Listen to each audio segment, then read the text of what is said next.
Hello, welcome to another game here. Here we got in Moscow 2012 Russian Championship.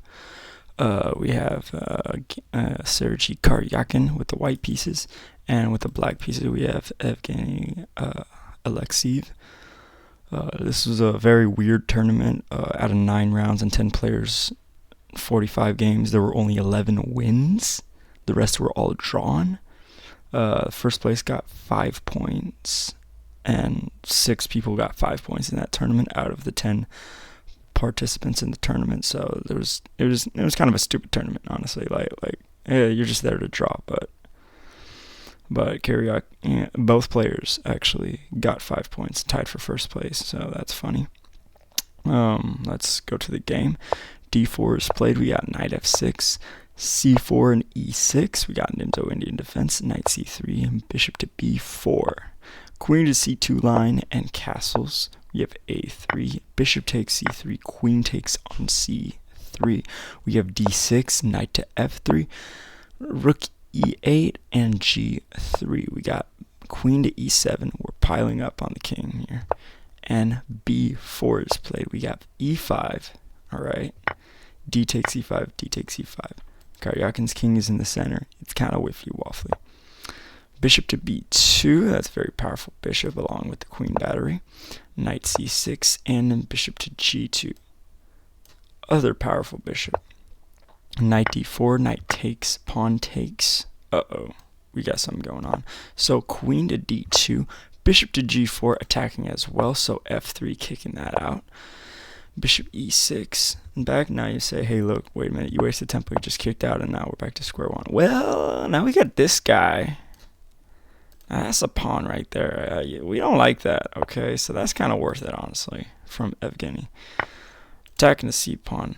Bishop takes. Bishop takes. E4 is played after e4, defended by the f pawn. We have knight coming around at d7. Queen to c3 is played, attacking free pawns. b5, solidifying the bishop because that was under attack. So bishop takes on g7. f5 is played. Getting kind of hairy.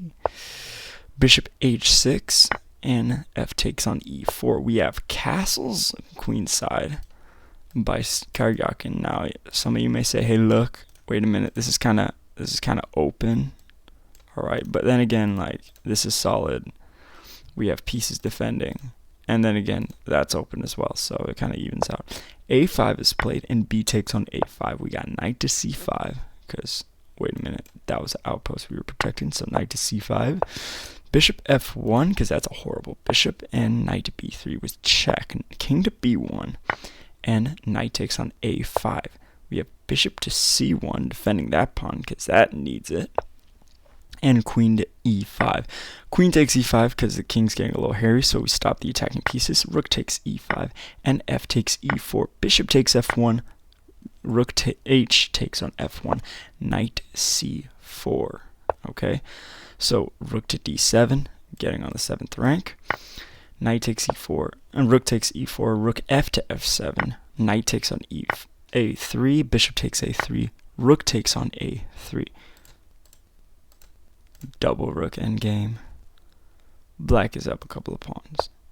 So, rook g7 with check, because white has extra activity in compensation for the pawn. King h8, rook takes on h7 with check, got it back. Rook to d to g7 with check, and we threaten checkmate. So, check, king to c4, c2, rook c4 with check. We don't take because to take is a mistake. That's a draw right there. Okay, that's a draw. But king to b2, rook takes. Now we're threatening the rook. King's cut off. It's all fine. b4 is played instead. Not instead, I'm sorry. King to b1. Because if, say, like, that's unfortunate. That is very unfortunate right there. Anyways, king b1, rook to b3 with check, king c1, rook a3, rook to c2, defending everything on the 2nd rank, king g7, rook b2, attacking the pawn, rook f3, king to b1. Now, if takes, then like, and that is a Lucina position. I mean, Philidor position. That's a draw. So king b1 instead. b3 is played, and rook to e2, king to g6, king b2, getting up and personal, king g5, king to a3, because we got to get the king in there somehow, king g4, and now rook to e4. King moves to f5 because if goes. No, that's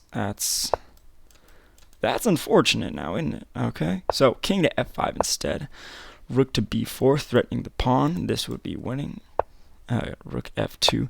h4 is played because we do not want to trade that pawn. That's another Philidor position. h4. Rook to g2, attacking the pawn. Rook gives a check, and king to e4. Rook takes pawn instead of taking immediately, because now the king is a little discombobulated in comparison to the rook. Rook to c2 is played. Now white has 2 pawns up. Rook b4 is played, king to e5, and king b3, attacking the rook. Rook f2 and rook to b5. He threatens, but we threaten better. King f6, king to c4 is played, so there's no fork. Rook g2 and rook defends. Rook to d2, cutting off the king, but it's no help because after rook g8 we're threatening to push. King f7, rook to g4, king f6, h5. Rook attacks, rook gives a check, king comes up, g4. Rook comes back to block. Now we just repeat, okay? Rook g5, rook comes down, rook d5, say, hey, look, let's trade. Rook g1 instead, gives a check, king slides, gives a check, king slides, gives a check, king slides. King comes up because we're defending. Rook e1 is played. Oh, wait a minute. King got closer, didn't he? Sorry. King got closer, didn't he? g5 is played, pushing the pawn. Rook a1, because guess what? If, say, something like, I don't know, king comes up. Yo. That's rude. There's no hiding. That's it. You just draw. There's no hiding. So rook to c6, putting some cover for the king. Rook g1, rook to c7 with check, king g8, g6, and rook g5 with check. And it is in this position that Evgeny Alexeyev resigns, because check this out. King comes up, rook takes. Ooh. That's not good, all right? That's not I don't know how else to put that. That's just like not good, all right? Thank you for watching this Karjakin game with me. Hope you have a good day.